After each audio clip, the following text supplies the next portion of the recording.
আমাদের চেয়ারম্যান পীরজাদা নওশাদ সিদ্দিক ভাইজান আপনাদের উদ্দেশ্যে কথা বলছেন। জি ভাইজান।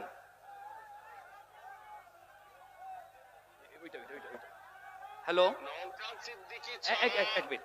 জি ভাই, এই এক মিনিট ভাইজান, আরেকবার বলুন। আপনারা শুনতে পাচ্ছেন আমাকে? নওশাদ সিদ্দিকী ছানা আইএসএফ যে সমাবেশ করে দেখালো, এটা হচ্ছে আমার বড় ভাইজানের অনেক দিনের স্বপ্ন। আমি ধন্যবাদ জানাই যারা উপস্থিত হয়েছেন, নেতৃত্ব প্রত্যেককেই, যে আমার বড় ভাইজানের স্বপ্নকে আপনারা আজকে সফল করলেন।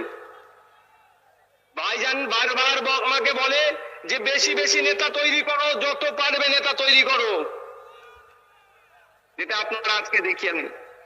রাগ ক্ষোভ হচ্ছে নাকি আপনাদের? রাগ ক্ষোভ হচ্ছে? আমারও রাগ ক্ষোভ হচ্ছে, কিন্তু এই রাগ আর ক্ষোভকে সঠিক পথে যদি কাজে লাগাতে আমরা পারি, তাহলে অপদার্থ ব্যর্থ তৃণমূল বিজেপির মিশ্রিত এই রাজ্য সরকারকে আমরা গঙ্গায় ছুঁড়ে ফেলতে পারবো গণতান্ত্রিক প্রক্রিয়াতে। তোমাদেরকে এই রাগ আর ক্ষোভটাকে ঠিক সঠিক জায়গায় সঠিক সময়ে কাজে লাগাতে হবে। তবে আজকে আমি একটা ঘোষণা দিচ্ছি, আমাকে যেহেতু বা আমাদেরকে কোর্ট যে নির্দেশনা দিয়েছে, সেই জন্য তো আমরা যেতে পারছি না। আমার বড় ভাইজান যেতে চেয়েছিলেন, আমি তাকে অনুরোধ করে আটকে দিয়েছি। তাকে বলেছি চলুন দুই ভাই মিলে 2026-এ ব্রিগেডে যাব, রাজ্য সরকারকে ওখান থেকেই ভূমিষ্ঠ করবো গণতান্ত্রিক প্রক্রিয়াতে। 2026-এ আমরা ব্রিগেডে আসছি এবং আমাদের দলের প্রতিষ্ঠাতা প্রাণ পুরুষ পীরজাদা আব্বাস সিদ্দিকী ভাইজানকেও আমরা সাথে নিয়ে ব্রিগেডের ময়দানে আসছি। আপনারা আসবেন তো? আজকে আটকানো হচ্ছে কেন আইএসএফ কে? আইএসএফ এর অপরাধ কি? আইএসএফ এর অপরাধ হচ্ছে দলিত, আদিবাসী, পিছড়ে বর্গের হিন্দু, মুসলমানের হয়ে কথা বলছি আমরা।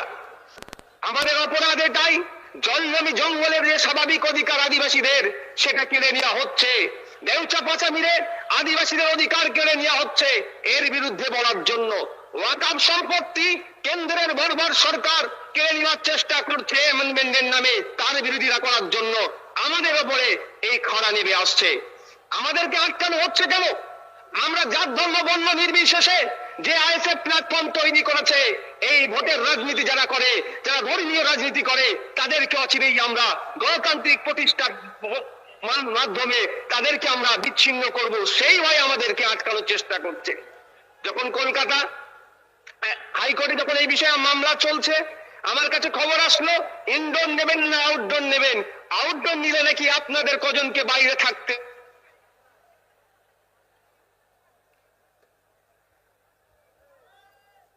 জি ভাইজান। Hello hello hello hello. আমার পঞ্চায়েতের নেতৃত্ব ওখানে নেতৃত্ব দিয়ে শহীদ মিনারের সমাবেশকে সফল করবে। আজকে সে প্রমাণ দেখিয়ে দিলেন আপনারা। হ্যালো হ্যালো, জি ভাইজান বলেন। শুনতে পাচ্ছেন? হ্যাঁ জি। তো বড় ভাইজানের নির্দেশ ক্রমে আমাদেরকে আমরা আউটডোরই চাইলাম, অর্থাৎ শহীদ মিনার চত্বরই আমরা নিলাম। বারবার রাজ্য সরকার আমাদেরকে ইনডোর ইনডোর ইনডোর ইনডোর দেওয়ার চেষ্টা করছিল, অর্থাৎ ঘরে ঢুকিয়ে দেওয়ার চেষ্টা করলো। আর এর আইএসএফ তৈরি হয়েছে, যারা ঘরের মধ্যে ঢুকে আছে তাদেরকে ঘর থেকে বাইরে বার করে তাদের অধিকারের কথা বলবে বলেই ঘরে ঢোকার জন্য আইএসএফ তৈরি হয়নি। আইন বিচার ব্যবস্থার প্রতি মান্যতা দিই।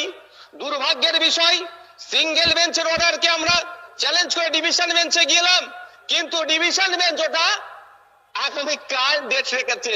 চলো, তারপরেও বলছি বিচার ব্যবস্থা জিন্দাবাদ, বিচার ব্যবস্থা জিন্দাবাদ।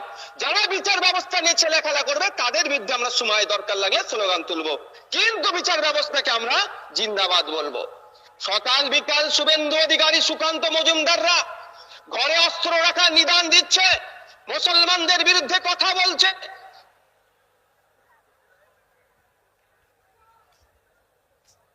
দেশে রেস্ট্রিকশন হয় না। আর এ সব সময় বিভিন্ন সম্প্রদায়ের মধ্যে ঐক্য করার চেষ্টা করছে, সেতু বন্ধনের চেষ্টা করছে, সাম্প্রদায়িক সম্প্রীতি এগিয়ে নিয়ে যাওয়ার চেষ্টা করছে। যারা সব সময় কমিউনাল হারমোনিকে এগিয়ে নিয়ে যাওয়ার চেষ্টা করছে, তাদেরকে রাজ্য সরকার আটকানোর চেষ্টা করছে। এর জবাব মানুষ দেবে, জনগণ দেবে। জনগণের হাতে আমি ছেড়ে দিলাম। বন্ধুগণ, দুর্ভাগ্যের বিষয়, আমি আজকে ওখান থেকে দাঁড়িয়ে বলতাম, আমি ভার্চুয়ালি আজকে বলছি, সারা রাজ্যে যখন মাদ্রাসাতে জঙ্গি বলে যখন এক শ্রেণীর মিডিয়া দেখে দেওয়ার চেষ্টা করছে, আমাদের রাজ্যের অভিভাবিকা মাননীয় মুখ্যমন্ত্রী কেন মুখ বুঝে সহ্য করছে, এই প্রশ্নটাও আজকে রেখে দিলাম আপনাদের কাছে। কারণ তিনি আমাদের রাজ্যের অভিভাবিকা। তিনার প্রেস কনফারেন্স করে বলা দরকার ছিল যে না, তোমরা যারা মাদ্রাসায় পড়াশোনা করো বা যারা মাদ্রাসা শিক্ষার সাথে যুক্ত আছো, আমি রাজ্যের অভিভাবিকা হয়ে বলছি, তোমরা চিন্তিত হবে না, মাদ্রাসায় কোনো জঙ্গি কার্যকলাপ হয় না। কিন্তু দুর্ভাগ্যের বিষয়, এ কোনো বক্তব্য দেখলাম না, বরঞ্চ ক্রমশ মুসলমানদেরকে ভয় দেখানো হচ্ছে। দলিত আদিবাসী নির্বিশেষে সকলের উপর অত্যাচার হচ্ছে। আদিবাসী হওয়ার জন্য, তার ধর্মীয় পরিচয় থাকার জন্য তাদের উপরে অত্যাচার হচ্ছে। কদিন আগে উত্তরপ্রদেশে দলিত শ্রেণী হওয়ার জন্য বাইক